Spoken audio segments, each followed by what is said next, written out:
Ахмет Байтұрсынұлы. Өгіз бен бақа. Шілденің сарша тамыз ыстық кезі. Айдын шалқар көлге бір өгіз келді.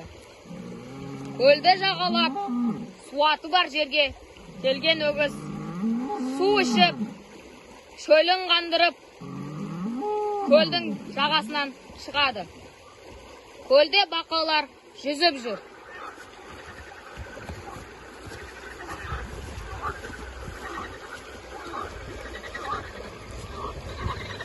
Бақалардың ішіндегі бір күншіл бақа бұлай дейді.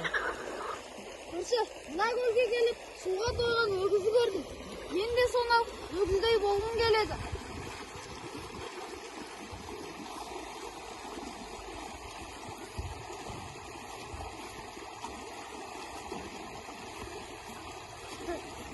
Шырақ, өгіздей болу саған қайда?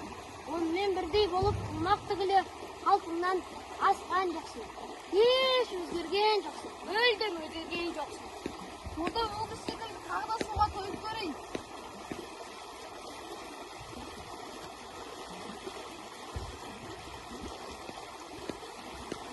Қарашы, енді әбден толғақ етілдім.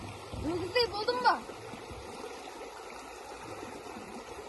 Жоқ, өгіздей өзгерген ештеңең жоқ. Түріңде, денеңде баз баяғы сол қалпың. Дүниеден мұнан күншіл кемді бақа, зорланды қарнын керіп енді бақа. Шыдамай жұқа қарын керуіне, жарылып сол арада өлді бақа.